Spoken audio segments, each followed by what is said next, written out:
Hello बच्चों, let's read the question. कह रहे which of the following factors is of no significance for roasting sulphide ores to the oxides and not subjecting the sulphide ores to carbon reduction directly. देखो क्या है, आपके पास में sulphide ओर की बात हो रही है। सल्फाइड ओर क्या होते हैं बच्चों? ओर क्या होते हैं? और वो मिनरल्स होते हैं जहां से हम अपने मेटल को एक्सट्रैक्ट कर सकते हैं बच्चों। ओके, सपोज करो आपके पास में मेटल की सल्फाइड है बच्चों। ओके, ये ओर है बच्चों। ओर को हम पहले क्या करते हैं बच्चों? पाउडर्ड फॉर्म में लेके आते हैं। इसमें इंप्योरिटीज प्रेजेंट होती है जिनको हम बोलते हैं गॉन्ज पार्टिकल्स। उनको रिमूव करने की प्रोसेस होती है कंसंट्रेशन ऑफ ओर। और सल्फाइड ओर्स के लिए मेनली हम फ्रोथ फ्लोटेशन प्रोसेस यूज करते हैं। तो यहाँ पर इसको हमने कंसंट्रेट कर लिया बच्चों। कंसंट्रेट करने के बाद यहाँ पे हमें यहाँ से जो है मेटल निकालना होता है बच्चों। लेकिन उससे पहले हम इसको ऐसी फॉर्म में कन्वर्ट करते हैं जहां से रिडक्शन करना आसान होता है। तो ऑक्साइड फॉर्म से रिडक्शन करना आसान होता है। तो हम इसको क्या करेंगे, अपने ओर को ना बच्चों क्या करते हैं, ऑक्सीजन की प्रेजेंस में रेगुलर सप्लाई ऑफ एयर में हीट करते हैं बच्चों बिलो इट्स मेल्टिंग पॉइंट, और ये अपनी ऑक्साइड में इस तरह से कन्वर्ट हो जाता है और सल्फर डाइऑक्साइड गैस हमें मिल रही है बच्चों। ओके, फिर हम मेनली क्या करते हैं, मेटल ऑक्साइड को ना कार्बन से ट्रीट करते हैं। कार्बन रिडक्शन मेथड यहाँ पर लगाते हैं बच्चों, और हमें क्या मिल जाती है बच्चों? हमें मिल जाती है यहाँ पर मेटल मिल जाएगा और साथ में कार्बन डाइऑक्साइड हमें यहाँ पर मिल जाएगी।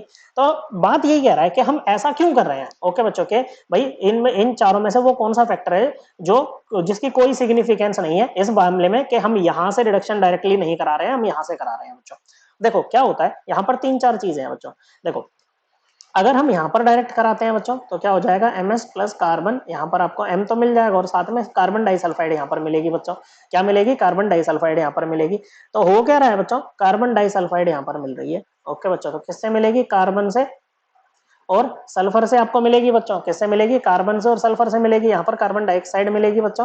कार्बन से और ऑक्सीजन से आपको मिलेगी बच्चों। किससे मिलेगी? कार्बन से और ऑक्सीजन से यहाँ पर मिलेगी बच्चों।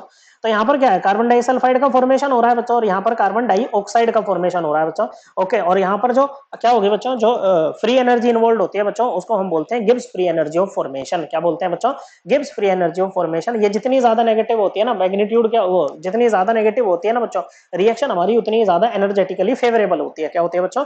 रिएक्शन उतनी ही ज्यादा एनर्जेटिकली फेवरेबल हमारी होती है बच्चों। ओके, वो उतनी ज्यादा स्पॉन्टेनियस रिएक्शन होती है।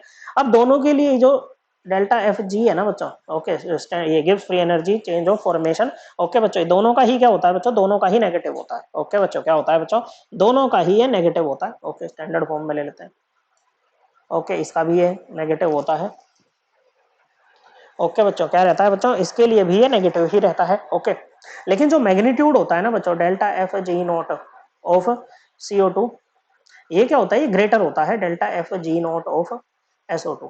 तो यहाँ पर ये क्या करेगा बच्चों, क्योंकि यहाँ पर ज्यादा एनर्जी रिलीज होगी बच्चों। ओके, यहाँ पर ये प्रोसेस ज्यादा स्पॉन्टेनियस है, तो ये क्या करता है बच्चों कि इसको कैरी आउट कराने में जो एनर्जी चाहिए होती है ना बच्चों, उसको ये कंपेंसेट करवा देता है। क्या कराता है? कंपेंसेट कराता है। दूसरी चीज यहाँ पर ये देखो बच्चों कि जो मेटल की सल्फाइड होती है ना बच्चों, ये थर्मोडायनेमिकली ज्यादा स्टेबल होती है as compare to metal oxides. Okay बच्चों, मेटल ऑक्साइड से ज्यादा स्टेबल होती है थर्मोडायनेमिकली। ओके बच्चों, और ऊपर से ये बच्चों ये हो जाएगा बच्चों। अब देखो, MS से आपका CS2 तो बन ही रहा है, बन ही जाएगा, उसमें कोई दिक्कत नहीं है। तो आप ये कह सकते हो बच्चों कि मेटल सल्फाइड, और हाँ बच्चों मतलब इसमें डेल्टा जी नोट कम है बच्चों, तो आप ये भी कह सकते हो कि मेटल सल्फाइड जो है ना, वो थर्मोडायनेमिकली ज्यादा स्टेबल है कार्बन डाइसल्फाइड से। तो हम ऐसा इसलिए कर रहे हैं बच्चों, देखो कार्बन डाइसल्फाइड बनना एक तो थोड़ा मुश्किल कार्य है बच्चों, क्योंकि मेटल सल्फाइड्स क्या है, थर्मोडायनेमिकली मोर स्टेबल है बच्चों। तो इस पॉइंट की तो सिग्निफिकेंस है। अगर इसके सिग्निफिकेंस है तो ये हमारा आंसर नहीं है।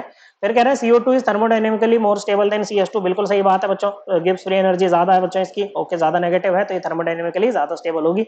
तो ये भी सिग्निफिकेंस वाला पॉइंट है। ओके बच्चों, फिर कह रहे हैं कि metal sulphides are less stable than the corresponding oxides. नहीं बच्चों, जो हमारी मेटल ऑक्साइड्स होती है ना बच्चों, वो थोड़ी कम स्टेबल होती है सल्फाइड से। ओके बच्चों, तो ये आपका बिना किसी सिग्निफिकेंस के बात लिख दी है।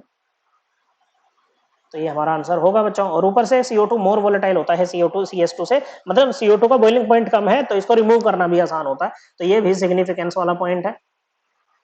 तो ये हमारा आंसर नहीं होगा। Correct answer option 3। I hope आपको एकदम क्लियर हो गया होगा। थैंक यू बच्चों।